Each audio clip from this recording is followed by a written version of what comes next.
What's up, y'all? Welcome to the NBA Weekly Post Game. This is where we share our views on the latest trending topics within the NBA. My name is Sha. And I'm Evay, and we have a lot to talk about. In this episode, we're going to talk about the Christmas Day NBA games and share with you guys our predictions. Let's get into it. So the NBA has lined up 5 games for us for Christmas Day. And at the top of the lineup is the New York Knicks and the Atlanta Hawks. What are you looking forward to in that matchup?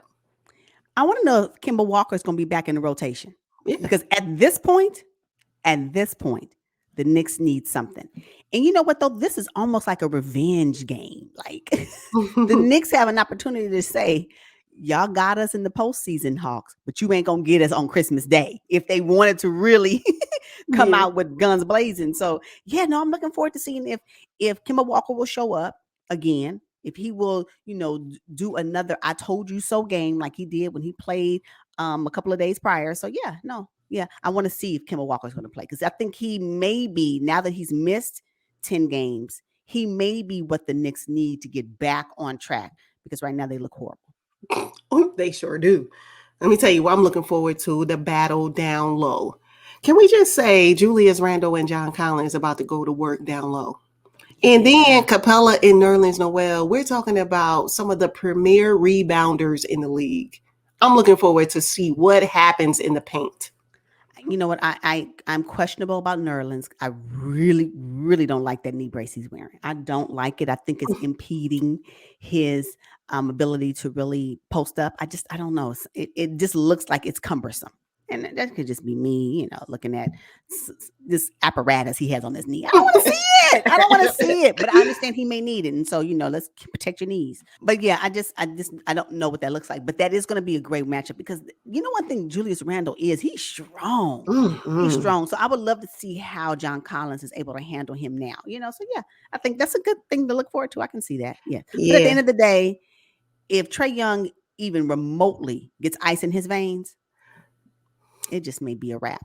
Yeah, and he loves playing in New York in the Garden. Yeah. Oh, they're going to boo him. Oh, yeah. What do you have coming out of that matchup, though? I think it's going to be the Hawks. Mm-hmm. And I say the Hawks because the Knicks defense is suspect right now. Suspect. And so if they don't figure out what that looks like, especially since they're, supported by the coach, the defensive coach, Tom Thibodeau, I just don't understand why their defense is down. The Knicks defense is down this season. So, I think that the Hawks are going to come victorious in this matchup. Yeah, I do too. I think the Hawks, hey, they're coming into New York stomping and they're going to win that game for sure. And so next up is the Boston Celtics and the Milwaukee Bucks. How do you feel about that? I need one question answered. Is Giannis playing? It seems. Yeah. Okay, but I don't know if it really matters with a matchup between the Celtics and the Bucks, and here's why. The Celtics have already beat the Milwaukee Bucks twice this season so far, with Giannis in one game without Giannis. And in one of the games they played, they went into overtime. The Celtics went into overtime, and they won in overtime. So I think the Celtics may have the Milwaukee Bucks number, so I'm going to go with the Celtics in this matchup, but I still want to know if Giannis is playing. Because if Giannis is playing, I'll still have the Celtics, but it's going to be a tough matchup. And I'm not too certain if Middleton will be back either. So that is questionable for me. But I still believe that the Celtics, if they play ball like they have played against the Bucks earlier this season, I believe they can win this one too. Mm-hmm. I have the Celtics winning too, but I'm looking forward to the matchup between Marcus Smart and Jrue Holiday. You talking about dog on dog, defender on defender. Yeah. And that performance we witnessed from Jrue Holiday in the finals last season. I mean, that defense, looking forward to see him and Marcus Smart go at it. Yeah, because if you really think about it, Jrue Holiday and Marcus Smart are pretty much equal in their hustle. Like I can pretty much see that. And Jrue Holiday ain't afraid. Oh, you're going to get the ball snatched. You better hold on to it. You better. Manhandle Booker. So, that's going to be something to look forward to for sure. But I do have the Celtics coming out of that matchup. Yeah, I do too. Okay, so the game that everyone's anticipating, I mean, let's not make no bones about it, is the Golden State Warriors and the Phoenix Suns, two of the top dogs, the biggest draw for Christmas Day. Who do you have coming out of that matchup, and what are you looking forward to seeing? Oh my goodness. Okay, so it's most anticipated for me. I can tell you right now. Don't bother me during this time frame at the house. Leave me alone. For real, for real. Nope. I don't have no more batteries. I'm just Right, but right. anyway, what I'm saying is that I can't, it can really go either way for me. It's very difficult for me to determine who's going to come out of this one because both teams are really good. And I know I mentioned it in a previous video and previous discussion we had that I can see them going one for one. It's almost like their rosters can be interchangeable. So I do want to know how will the Warriors fare up against the bigs on the Suns. I am curious about that. What does that look like when we have on the Suns Aiden and JaVale McGee? And JaVale McGee is like what the Suns needed in that particular role, especially to absorb some of the missing skill that Aiden has in that position. So I want to know what that looks like. So I can't wait to see what that matchup looks like when we're talking about in the paint. But I put the Warriors, but you know what? If the Suns win, I'm gonna be like, good. It's hard for me to make a decision on that one. What about you? Yeah. So I have the Suns coming out of this matchup. Okay. Only because of the size in the paint. Mm-hmm. And then it's like, is Booker gonna play? I don't know. Is Devin Booker back? But I still have them winning because they've been doing fantastic. Without him, add him to the lineup. Forget about it. Golden State Warriors have been balling too, but I'm telling you, the Suns are way deeper though. Suns are way deeper than the Golden State Warriors. You know what? I am looking forward to the matchup between Draymond and Chris Paul. That I don't know if they will be paired together, but I'm looking to see what that looks like because I think that Draymond Green is really, really a good floor general, and he's also good on defense as well. But yeah, I want to see how. I think Draymond Green. What I see is that he has a really high IQ when it comes to knowing what the opponent is going to do.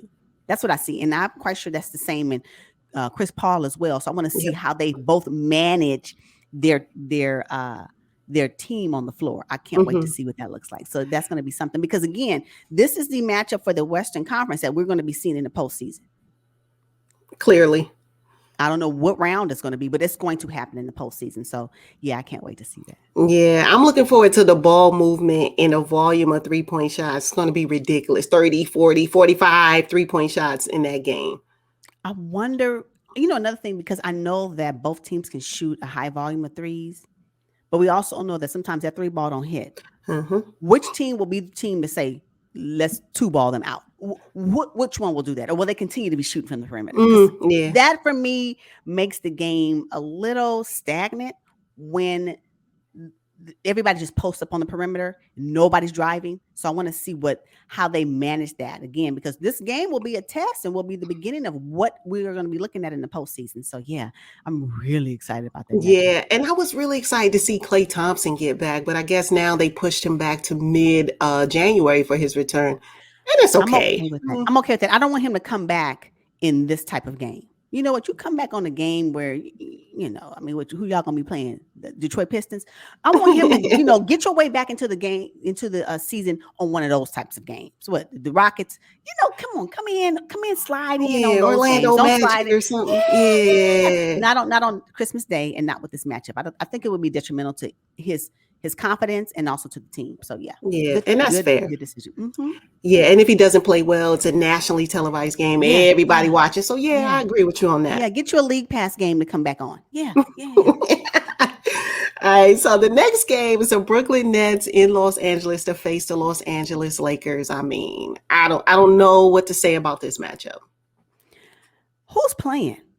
Who's going to be playing? Exactly. I don't know. And I only concern myself with who's going to be playing from the Nets. Who is it? KD and Kyrie? Can y'all both show up? Like, I still think it's going to be the Nets. I just don't know. I don't know. Yeah, I can tell you one thing. Everybody's going to be looking to see how KD I shouldn't say embarrass LeBron, but it's a 1-2 debate. Who's the best in the league right now? It's either KD or LeBron for most people. And so LeBron's going to bring his best game. You can guarantee that. And KD is Oh, just going to be himself. watch the highlights from this game. And I believe that LeBron will dig deep when he comes. He's going to have to dig deep. He's going to dig deep, and it's going to be a really intense matchup. I can totally see that. We'll probably see LeBron get back on defense faster than he's gotten back on defense in the past 2 seasons. Watch.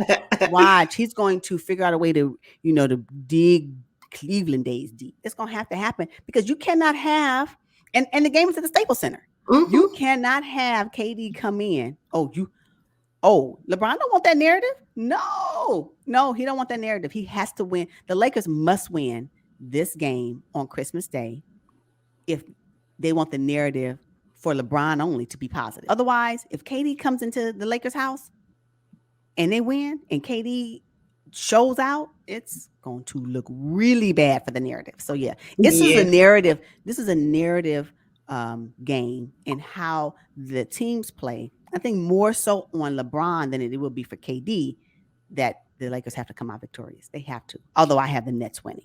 Yeah, I had the Brooklyn Nets winning too, and upset in Los Angeles for sure.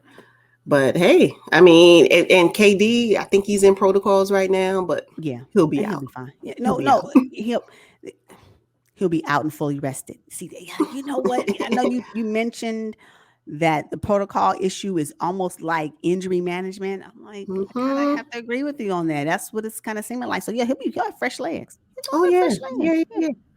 So the nightcap is what? The Utah Jazz and the Dallas Mavericks. I think Dallas is going into Utah. Why do they always put this type of matchup at the end of the night? I just wonder why the NBA does that. I have the Jazz coming out of this matchup. Mm-hmm. Is Luka gonna play? Like, what are we? That's Luka. You know what? This is just. I want to know what the ratings will be for this matchup. At the end of Christmas Day. First of all, it's disrespectful to the Utah Jazz being the 3rd seed in the Western Conference, being the top seed last season. Yes. They're a great team. Why do they always put them like as an afterthought at the end when everybody is just probably basketballed out for the day? You know what? Honestly, if you think about the shifting of the matchups, really, this matchup should have been first. Yeah. And the Hawks and the Knicks, they both got the Hawks and the Knicks should have been the last one. But no, they're looking for a repeat of last season's playoffs between, with Trae Young and the Garden. That was a great series. And that would have been a great closeout. That would have been a great closeout on Christmas Day. So I believe that. But maybe it's their time zone, perhaps. Yeah. Time zone. Yeah. Well, you know what? Okay, Jazz and Mavs, y'all. Yeah, get it in. I'm saying after the Los Angeles Lakers and the Brooklyn Nets play, most people are probably going to turn their set off. Like, I mean, for real, it's disrespectful to keep putting the Utah Jazz like at the end of the night like this. I agree. And basically the strength of the Utah Jazz. You know what? And not only that, I'm going to have to say, maybe I could have just flip-flopped it. Maybe the Nets and the Lakers should have been the last game. The game is here in LA, so it should have been the last game. But I'm quite sure they were considering what do the East Coast look like. It's Christmas Day; they'll stay up and watch this game. Mm-hmm. But I do believe they do need to put some more respect on the Utah Jazz. Absolutely, more respect. Yeah, no, I agree. That's why I hope they go deep in the postseason, so now they can finally get their just due. All right. Well, that's all we got. And until next time, goodbye. Peace, y'all.